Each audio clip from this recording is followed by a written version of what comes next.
दोस्तों आज मैं आपको कोई क्लास नहीं लूँगा, आपको मैं कोई सब्जेक्ट नहीं पढ़ाऊँगा और पिछले कई दिनों से मैं क्लासें नहीं ले रहा हूँ। उसका मुख्य कारण ये है कि मेरे अंदर बहुत बड़ा गुस्सा है और आज वो गुस्सा फूटेगा इस सिस्टम पर, इस सरकार के ऊपर। आज मैं बात करूँगा युवाओं के, बेरोजगार युवाओं के भविष्य की, उनके करियर की और करप्ट इस सिस्टम की। अब मैं सिस्टम की जो खामियां हैं उनको उजागर करने वाला हूं। मेरी सरकार की इन नीतियों से नाराजगी है और अब बर्दाश्त करने की जो सीमा थी वो सीमा अब समाप्त हो चुकी है। और हम हमेशा सरकार के साथ खड़े थे, हमेशा स्टूडेंट से ये कहते थे कि आप तैयारी करें, आप धैर्य बनाए रखें, एग्जाम होगा, आज नहीं तो कल होगा। आप जो है फालतू की चीज़ों के ऊपर ध्यान नहीं दें, एग्जाम करवा लेगी सरकार, भर्ती निकाली तो एग्जाम होगा ही होगा।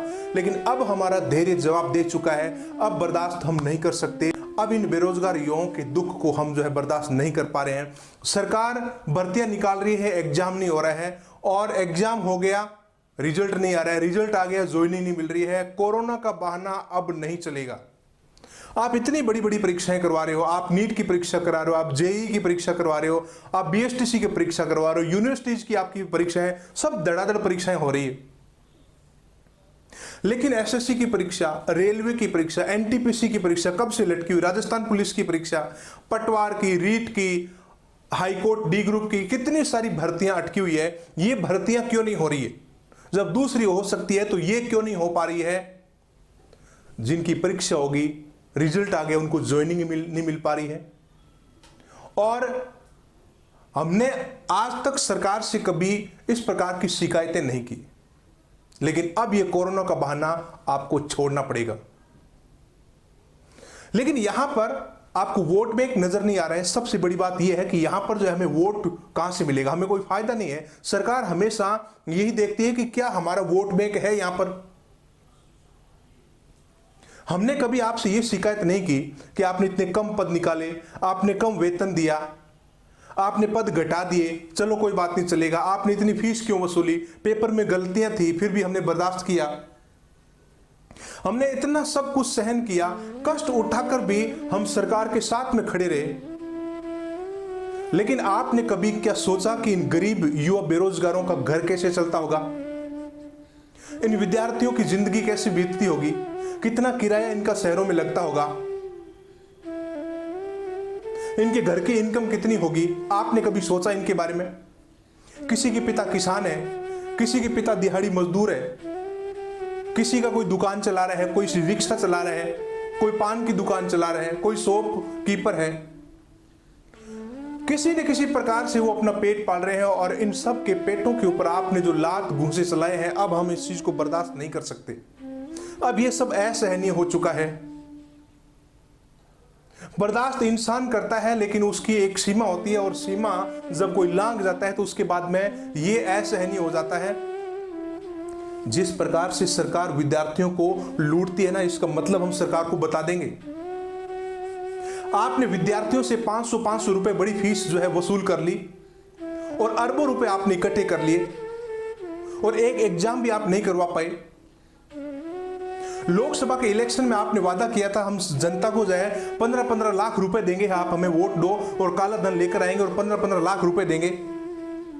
अरे देने को तो तुम भूल जाओ, लेकिन इन झूठी भर्तियों के नाम से जो मोटी फीस वसूल करके जो तुम धन इकट्ठा कर रहे हो, कम से कम ये तो तुम छोड़ दो।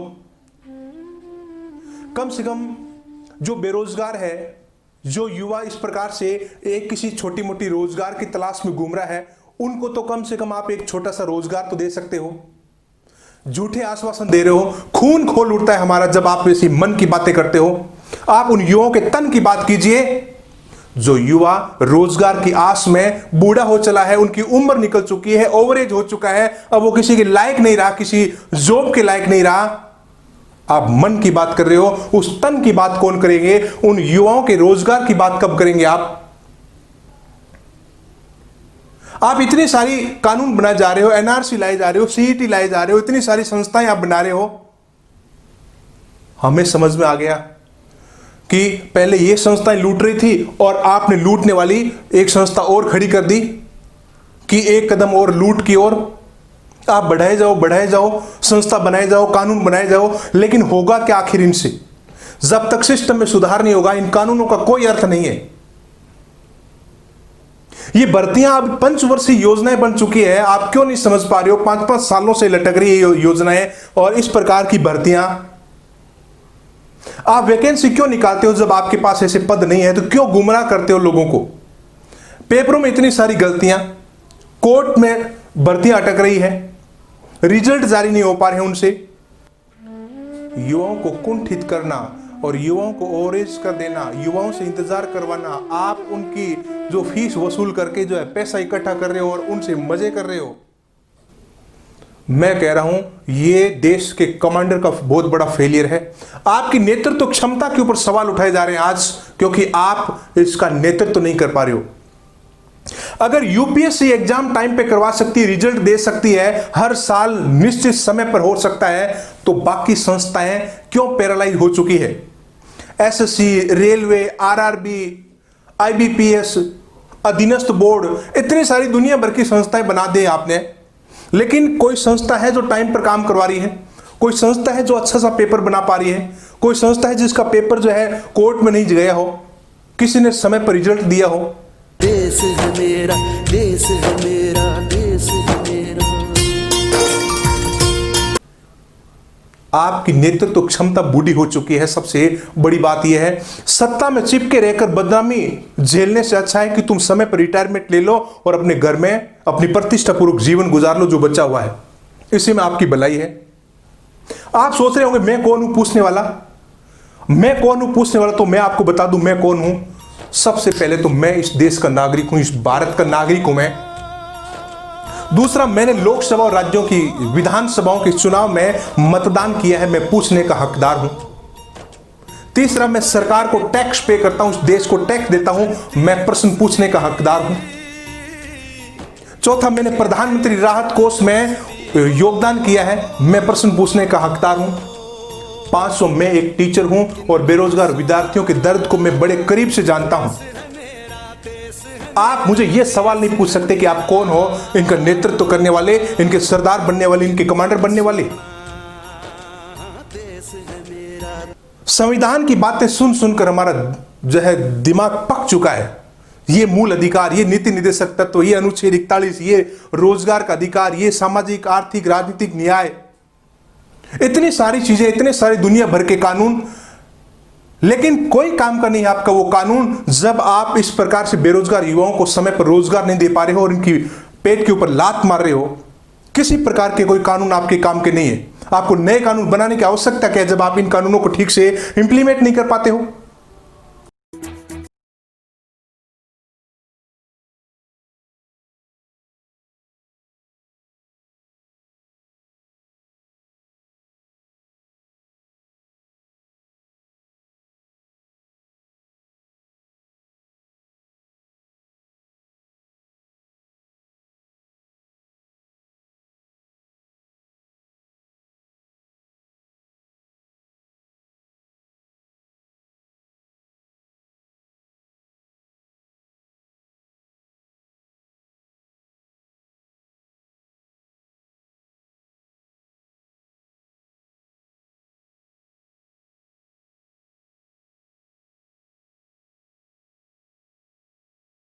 कान खोलकर सुन लो, मुट्ठी भर सिस्टम में कब्जा किए हुए बैठे हुए लोगों, तुम बहुत हो चुका है। इतिहास गवाह है इस चीज का कि जब जब पानी सिर के ऊपर से बहने लगा तब तब क्रांतियां हुई है और आमूल चूल परिवर्तन हुए हैं सिस्टम के अंदर। अब ये होकर रहेगा। आप आरक्षण की बात कर रहे हो, रिजर्वेशन दे रहे हो, इतने सारे परसेंटेज बढ़ाए जा रहे हो, आप रोजगार कब दोगे? इस आरक्षण का, रिजर्वेशन का कोई अर्थ नहीं है जब तक आप उन लोगों को खाने का भरपेट भोजन नहीं दे पाओ और पढ़े लिखे लोगों को रोजगार नहीं दे पा रहे हो। आरक्षण दिए जा रहे हो, बताओ। आप ऐसा करो, अपना जो नारा है उस नारे को बदल लो, सबका साथ सबका विकास जो आप नारा दे रहे हो बार बार, उस नारे को बदल लो और उसमें लिख दो सबका नाश सबका विनाश और बेरोजगारों का सत्यानाश, ये भी जोड़ दो उसमें, अच्छा रहेगा आपका। ये तो विकास ही उल्टा हो गया आपका। बेरोजगारी की दर में विकास हो रहा है, भ्रष्टाचार में विकास हुए जा रहा है, सांप्रदायिक दंगों में विकास हुए जा रहे हैं, अराजकता जो है लगातार फैल रही है, जुमलेबाजी में विकास हो रहा है। बताओ युवाओं की कुंठा में विकास हो रहा है और देश के किसानों और युवाओं की आत्महत्या में विकास हो रहा है। मीडिया को खरीदने में विकास हो रहा है। विकास है कहां आपका? आप चुनिंदा मीडिया टीवी चैनल को खरीद सकते हो, लेकिन देश की जनता को नहीं खरीद सकते। मीडिया को देखो, एक जो है वो चीन की बातें कर रहा है, चीन और भारत को युद्ध लड़ा रहा है, और एक भारत पाकिस्तान का युद्ध लड़ाया जा रहा है, कब से देखो लगे हुए। और एक लगा हुआ सुशांत सिंह और रिया के बारे में, उसके पीछे ही पड़ गया। और एक लगा हुआ है कि अभी हीरोइन जो है कौन सी बाहर निकली है, किस हीरोइन के कोरोना हुआ है, किस हीरो के कोरोना हुआ है।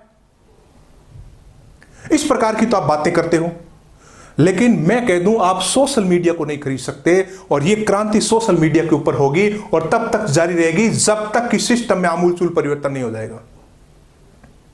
सरकार ने कहा कि हम 25 करोड़ लोगों को रोजगार देंगे। बताओ, मैं सरकार से पूछना चाहता हूं कि 2014 के बाद आपने कितने लोगों को रोजगार दिया है? आप ऑर्गेनाइज और अनऑर्गेनाइज सेक्टर की भी बात कर लो तो आपने कितने लोगों को रोजगार दिया? आप मौन क्यों, इसके ऊपर मौन क्यों, आप ये बताइए। युवाओं को कौशल विकास योजनाएं चलाई जा रहे हो, आप स्किल डेवलपमेंट आप चलाई जा रहे हो। भ्रष्टाचार की भेंट चढ़ गई स्किल आपकी योजनाएं। स्किल कहा, एस गायब हो गया, एस साइलेंट हो गया और किल इंडिया हो गया। ये तो कहां पर रोजगार आप दे पा रहे हो, ये बताइए। इतने सारे भ्रष्टाचार पे भ्रष्टाचार हुए जा रहे हैं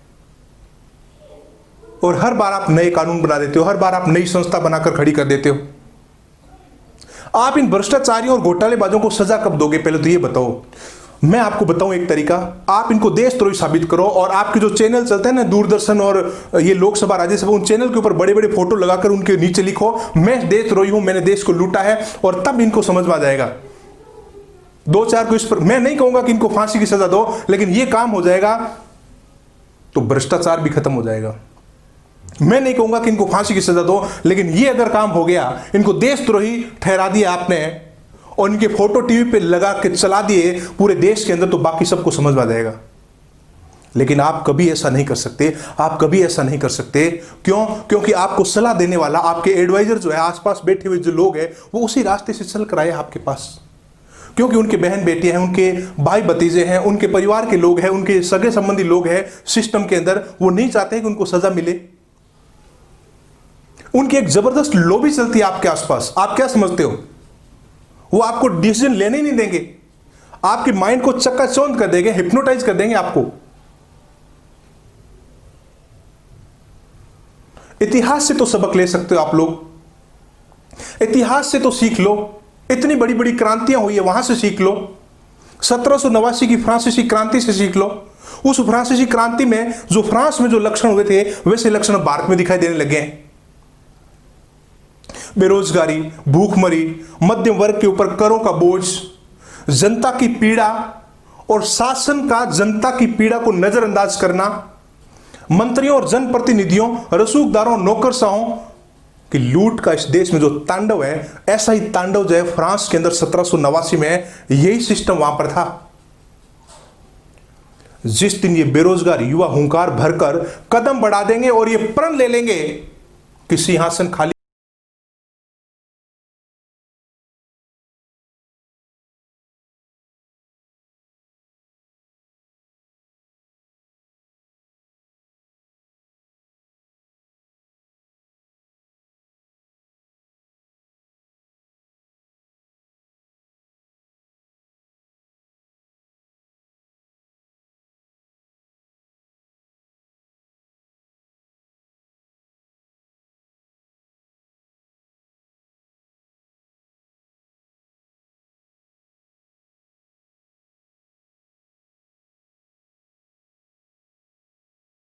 बड़ी मुसीबत खड़ी हो जाएगी और आपको सोचने का वक्त नहीं मिलेगा और केवल पश्चाताप के अलावा कुछ नहीं मिलेगा।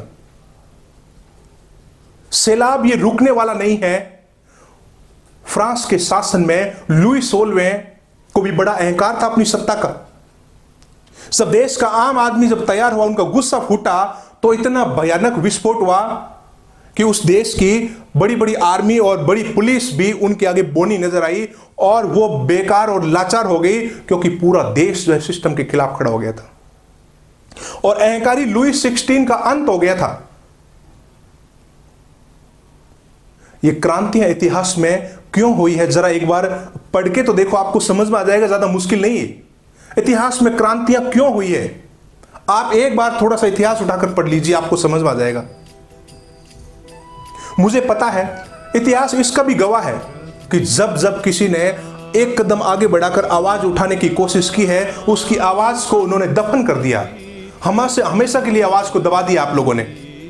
मेरे साथ भी ऐसा हो सकता है, मेरी भी आवाज को आप दबा सकते हो, लेकिन उन लाखों करोड़ों युवाओं की आवाज को नहीं दबा सकते जो आज उठ खड़े हुए हैं, आज वो तैयार हो चुके हैं। अब हम इस सिस्टम को सुधार कर ही दम लेंगे। इस सिस्टम को तो सुधारना ही पड़ेगा, अब हम रुकने वाले नहीं हैं। दोस्तों, मैंने आज तक कभी आपको यह नहीं कहा कि इस वीडियो को लाइक करना, शेयर करना, लेकिन आज मैं आपसे रिक्वेस्ट कर रहा हूं कि ये वीडियो नहीं, इस प्रकार की जितने भी वीडियो है उनको इतना लाइक करो, उतना लाइक करो कि सिस्टम जो है नतमस्तक हो जाए युवाओं के आगे। इतना लाइक और इतना शेयर करो कि देश के अंदर ये क्रांति आएगी और देश का सिस्टम तभी सुधरेगा। और इनको झुकना पड़ेगा। राजस्थान में तो कुछ पॉजिटिव संकेत मिल रहे हैं, लेकिन इतना काफी नहीं है। राजस्थान पुलिस की डेट जारी करने से इतना नहीं चलेगा। अभी बहुत कुछ एग्जाम बाकी पड़े हैं, अभी ज्वाइनिंग बहुत कुछ बाकी पड़ी है। उन सब को जो है आपको जारी करना पड़ेगा और हर साल और नियमित रूप से आपको एग्जाम लेना पड़ेगा। और जो कोर्ट में भर्तियां अटक रही है, उन लोगों को आपको सजा देनी पड़ेगी जिनके कारण जो है युवाओं का जो समय बर्बाद हो रहा है, ओवरेज होते जा रहे हैं। इस सिस्टम को आपको सुधारना ही पड़ेगा और नहीं सुधारेंगे तो ये क्रांति इतनी जबरदस्त होगी कि आप सोच नहीं सकते, अंदाजा नहीं लगा सकते। और मैं कह दूं कि अब मैं इस देश के युवाओं का नेतृत्व करूंगा और मैं एज ए टीचर आप सब लोगों को न्याय दिलाकर रहूंगा। तो आप जो है इस वीडियो को लास्ट तक शेयर करते जाइए और जब तक सरकार नहीं झुके तब तक इसको शेयर करते जाइए। जय हिंद, जय भारत। देश है मेरा, देश है मेरा।